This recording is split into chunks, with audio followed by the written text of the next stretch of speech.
Been getting a lot of requests to make a video about the top 10 characters for Dark Dimension 4. Joining with me today is the one and only Smash Valley Flying! Yay! What is up, brother? Happy New Year! Happy New Year. How are things going for you?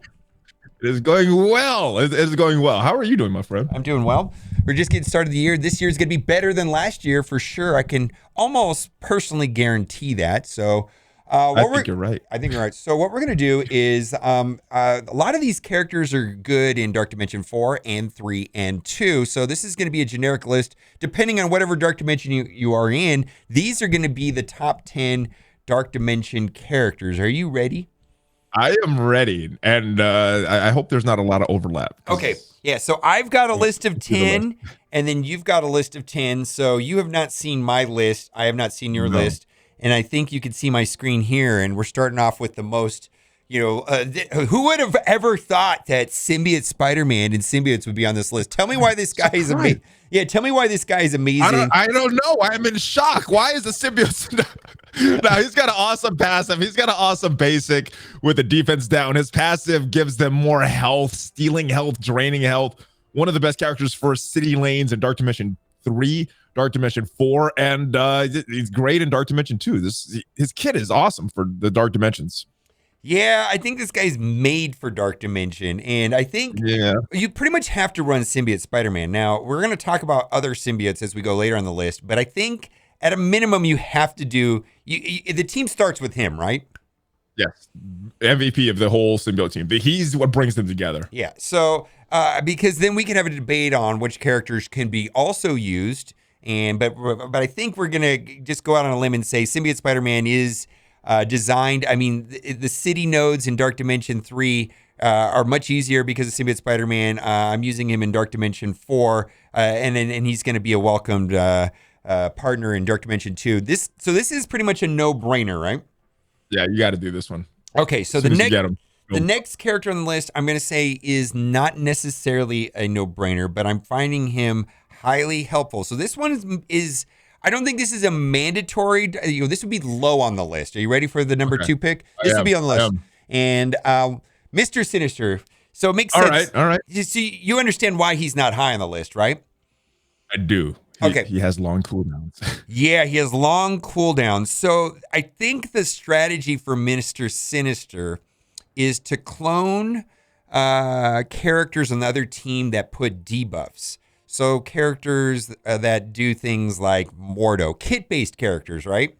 Yes. And then to extend the debuffs with another character like Symbiote Spider-Man or maybe Doc Ock or Ghost. Does that make sense? So this is just like one part of a team. Like this is not, I don't think he's by default a good Dark Dimension character, but I think a lot of people are using him in DD4 with Ghost, and then recently I've been seeing screenshots of people beating the global nodes of Dark Dimension 3 without Phoenix. Think about that. And with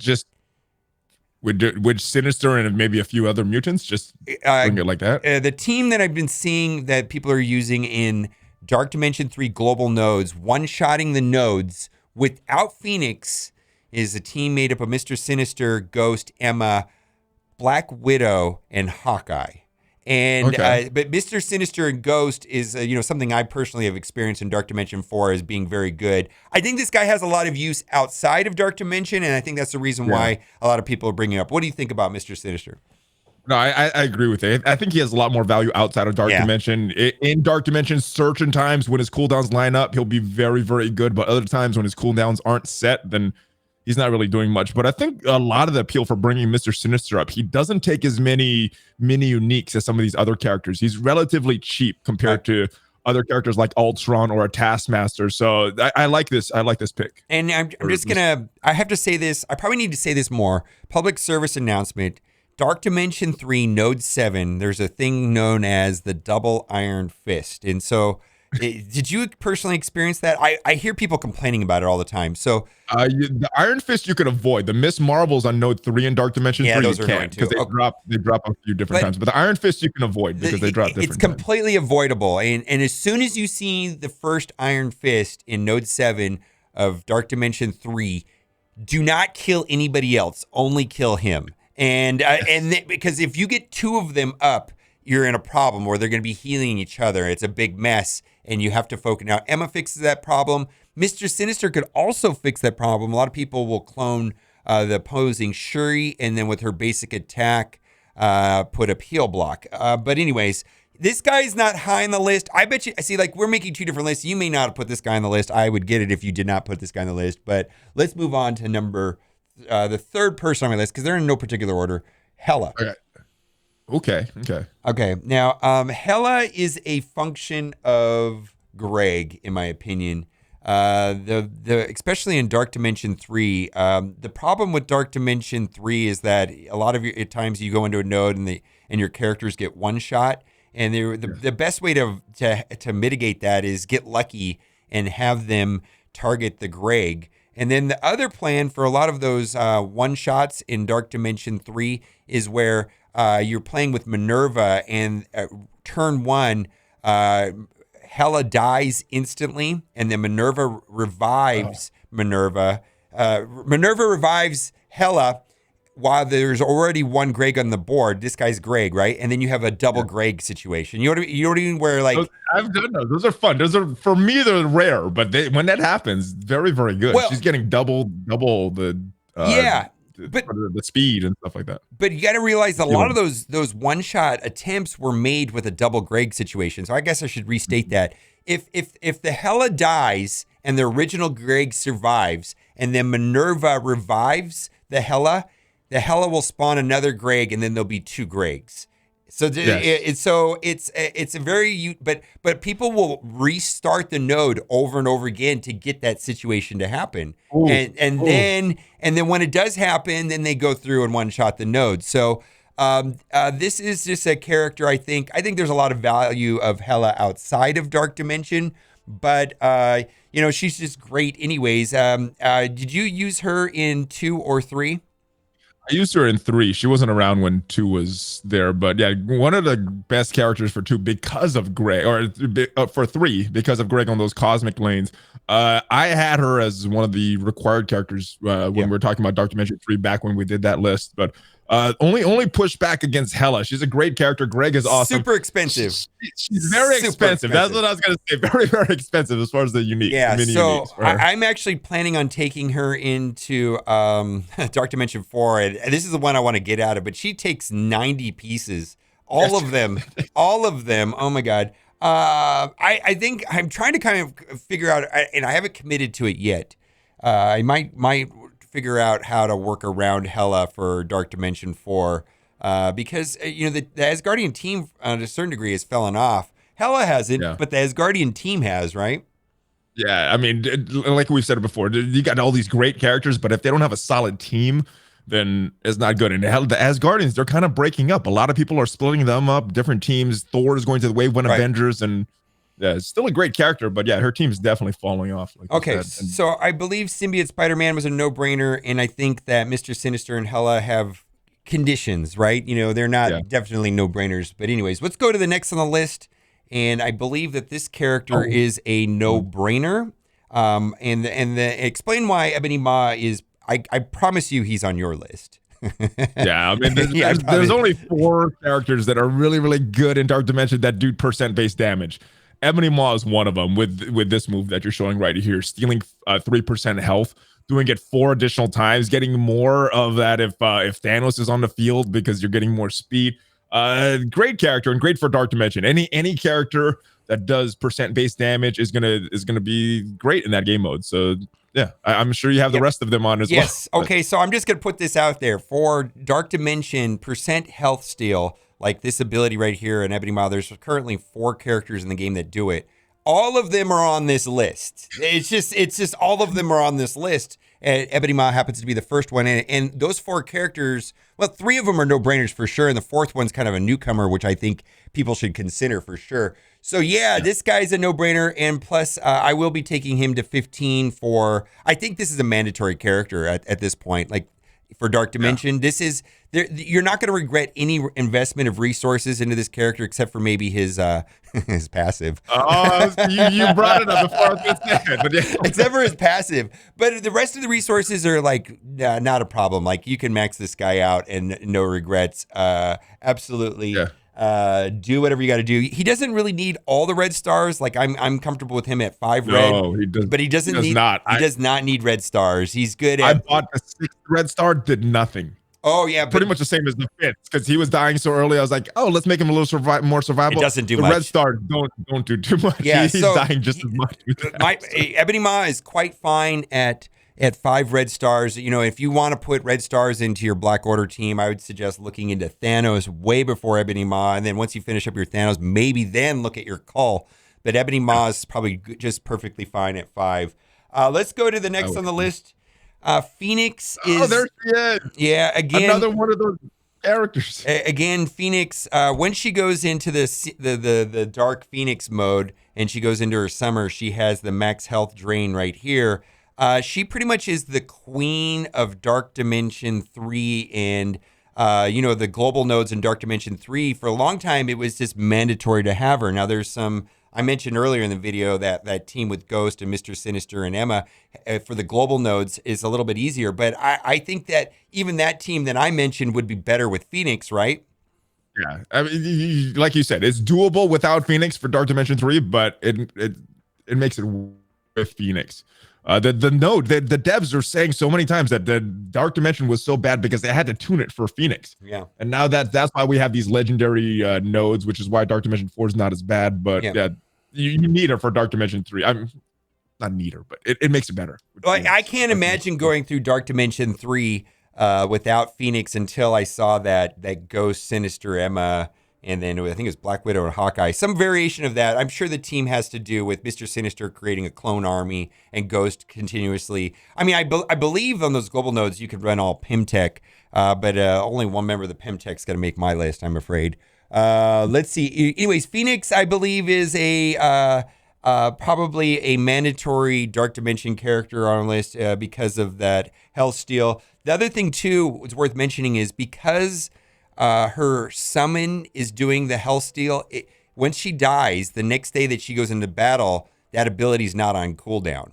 It's always available every single day, which is not true of other characters. Like you have to kind of time your cooldowns, right? Not on Dark Phoenix because it's a summon. When it comes into battle, all the cooldowns are reset, and that's I think the beauty of Dark Phoenix and Phoenix inside of Dark Dimension. Okay, Next on the list is Emma Frost. So Emma Frost, I don't think in particular is kind of like Mr. Sinister. I don't think she necessarily is a Dark Dimension character, but she is, however, easily one of the best characters in the game. God tier, top 3 characters in the game. I mean, she's I don't know. I use her everywhere all the time, right? And and her passive is so strong. Yeah, her passive is so strong. With reducing 10% speed. This right here is a nuke, basically. Yep. Mind control 2 characters. Now, like we were talking about the double Iron Fist in Node 7 of Dark Dimension 3 in the global. This fixes that. She can basically nuke an Iron Fist with this move. She has low cool. There's everything about Emma's good. Is there anything wrong with Emma? What's wrong with Emma? I wish I could get more shards for her. That's my only complaint about that character. Well, I'm only 16 shards away from her from being 7. This event, I'll be done with her. Hopefully, I think I don't know. But anyways, I'm taking her to. She's kind of pricey for a Dark Dimension 4, but I'm taking her into Dark Dimension 4 just because I think the value is there for her everywhere else. In every other game mode, she gets used constantly. I don't think this character is going away anytime soon. Her kit is going to scale over time. Like all of her abilities are fine. You know what I mean? She's going to be around forever, right? I mean, she's going to have a long shelf life. Especially with that ultimate that's based on the enemy's health and then the permanent speed bar reduction. She's going to be in the meta for a while. Yeah, because of those 2 moves. Yeah, Dark Dimension 3, all the characters had really high damage, and so this was basically turning that high damage on themselves. We didn't even talk about the special. That's awesome. 3-turn cooldown, removing all the debuff off the team. Well, slow is not terrible. You need that slow. And then she goes into that charged mode where she's super tanky, basically. Bad. Yeah. Okay. Anyways, I think this is great. I went through Dark Dimension 3 without Emma, and everybody that has gone through Dark Dimension 3 with Emma behind me has said it was a lot easier, and that the experience wasn't as bad. It's because of the global nodes and she's there with Phoenix, so that's great. You ready to move on to the next character? Yes, let's do it.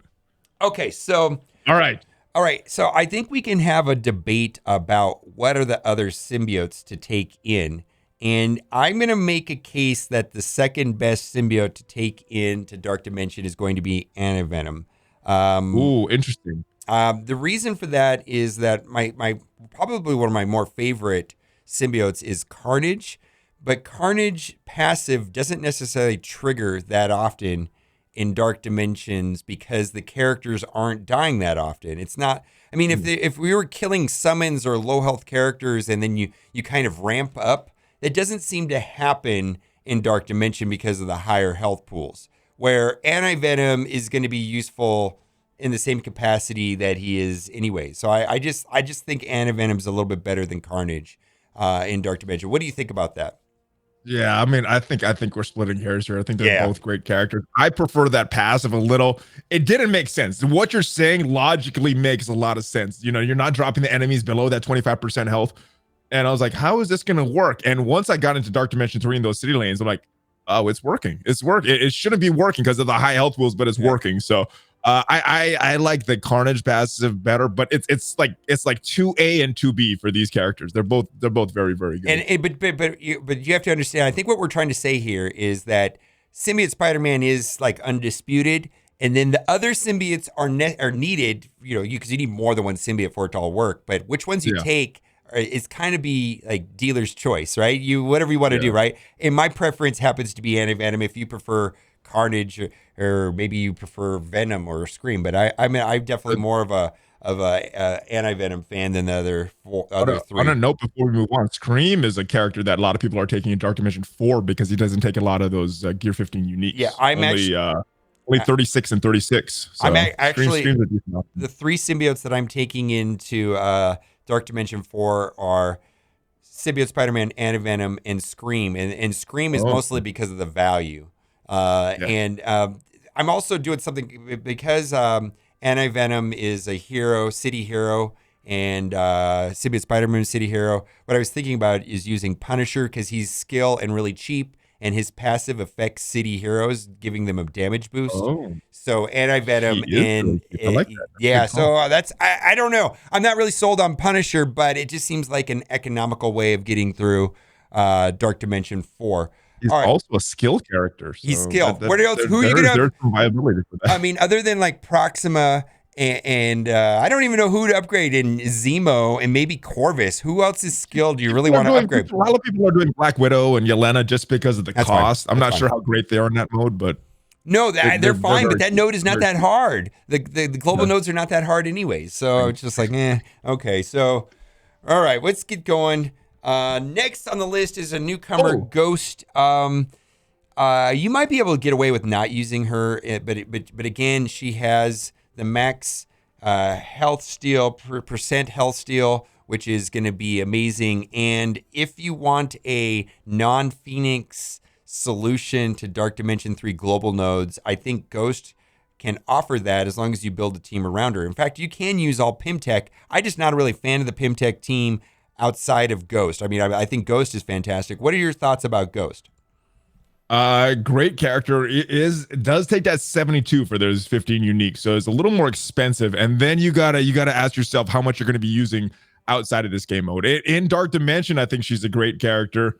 And certain teams in War and Blitz if you're not using that full Pimtech team. But great character. That ultimate is awesome. She has a lot of there's not a lot of waste on her kit, so every single one of her skills does something pretty interesting for the team. But great character. It's just she's a little pricey, and I'm not sure what the usage will be after you're done with Dark Dimension. Would be my pushback, but she's a good character. One of the 4 that we talked about, the percent base damage. Yeah, and definitely she has that yo-yo ability inside of Dark Dimension. On any enemy's turn, apply offense down. So basically that's a yo-yo ability. My problem with Ghost is that she is pretty much, I wish she was good in raids, and she's okay in raids. I wish she was good in Alliance War, and she's okay in Alliance War. I mean, she's not terrible, but really she shines just in Dark Dimension 4 and in 3 and 2. Dark Dimension in general. And I'm hoping I would get value out of her in Dark Dimension 5, actually. I'm just hoping. Right? Well, she does percentage-based damage. The enemies are probably going to have very big health pools, so I think she will be useful. Okay. Next on the list is Minn-Erva, and so like when we went through Dark Dimension 2, she was the required character pretty much for Dark Dimension 2. Now, and you fed her energy, but now you can use like any one of these, any of these characters on this list and probably run through Dark Dimension, or a combination of these characters, and you can get through Dark Dimension 2. But this is the max health. What do you have to say about Minn-Erva? She was the character for Dark Dimension 2 back in the day. It helps a lot in Dark Dimension 3.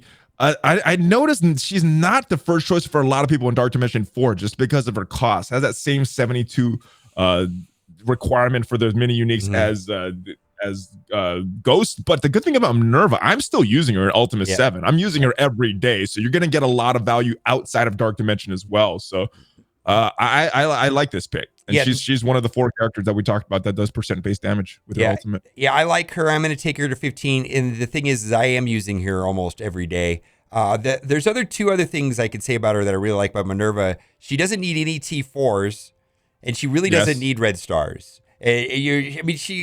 All characters need red stars, but she really doesn't. I mean, you can use her at low star levels and get a lot of value out of her. Of course, every character benefits from red stars, higher health pool, higher resistance, and she does need a higher health pool for her passive, but it's not mandatory. It's not, her kit doesn't really need it. So that's a good thing, right? Yeah, I think my Minn-Erva was like 3 stars in Dark Dimension 2 back in the day. So yeah, you don't need it. It helps, but you don't need it. Okay, Thanos is not on the list. Ooh. Okay, I'm just gonna put this there, but for number 10 on my list is any other symbiotes. Okay. So I had the other 9, right? And then number 10 is you pick your favorite symbiote. Whatever whether that's Carnage or Venom or Scream, whatever you want to do. But for pick number 10 is whatever symbiote you like best. I personally like Anti-Venom and Symbiote Spider-Man the best. But if you want to do Carnage, Venom, or Scream, I'm going to push back against Venom. I like the Scream. I like the Carnage, but Venom is expensive. I'm not. And I think you're getting a lot more value out of Carnage and Scream. I'm not bothering with Venom. He's my least favorite, mostly just because of his speed. His kit is fine. There's nothing wrong with Venom. Of course, he's very. It is fine. He's just very resource intensive. Yeah, he's expensive compared to the other symbiotes. So, but I like Scream and Carnage. Yeah. So to recap, the list is basically comprised of health steal, symbiotes, and then some other characters. Right? I mean, that's pretty much my list. I mean, it's the four percentage characters and some other good ones. And then the other good ones are like Emma and Hela and Mr. Sinister. Anyways, head over to Valley Flying's channel. I have not seen your list. You have a different top 10 list. I imagine there's going to be some overlap, but there's some overlap, but there's some differences that I'm seeing already. So yeah. So guess what time it is? The best time of the week. It's time for the giveaway. Let's go. You gotta love foghorns. I really hope you like. It's time for the giveaway. I really hope you like this video today, because if you did, you're in luck. For every single person that likes this video, every person that likes this video will be getting for free in your account an 8-star Dirty Chummer. This is not a scam. All right. Oh my goodness. Why would people want that in their account? Okay, so this is from how many years ago? 15 years ago? No, this is from 2000. This is like 20 years ago. 20 years ago. So little known fact is Valley Flying was a heartthrob in the early 2000s, and he made many appearances. No, he made an appearance on Baywatch, right? And you're the Dirty Chummer, right? It's the Dirty Chummer episode. One with lines. I've made many background extra person appearances. Weren't you a body double for somebody? Who were you a body double for? Just tell us. I know you want to Khal say it. Drogo. Or he was Khal Drogo. Khal Drogo, right? Aquaman. Before he was Aquaman. Samoa, right? Yeah. But he wasn't that big. He's got a lot bigger. He was around this. He was around the size that I was there. Have you both scaled in size? You both have scaled in size, haven't you? Over the years. Got way bigger. Well, he got way bigger. I'm still kind of small. Yeah. Well, I know I've met you in person. You're jacked, dude. You're huge. You're talking about height. I'm talking. He's probably got 50 pounds on me of pure muscle. 50 pounds now. Yeah, he's probably 250. Wow. Because all right. Well, what a modest guy. Gotta love Valley Fly. But anyways, I gotta make a correction on this. I think Prowler made this. I gotta make a correction on this meme right here. It says RTA Pass is considered farmable. Don't they? Didn't they? The new word is fountainable, right? Oh, RTA Pass is considered fountainable. Okay, that's why it makes sense now. Yeah. It's fountainable, not farmable. Fountainable. Dude, that's fountainable. Yeah, we should just say fountainable and question mark. That would be the end of it. All right.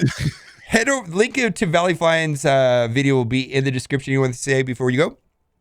Gamers are cool. Keep on gaming. All right, guys. Bye.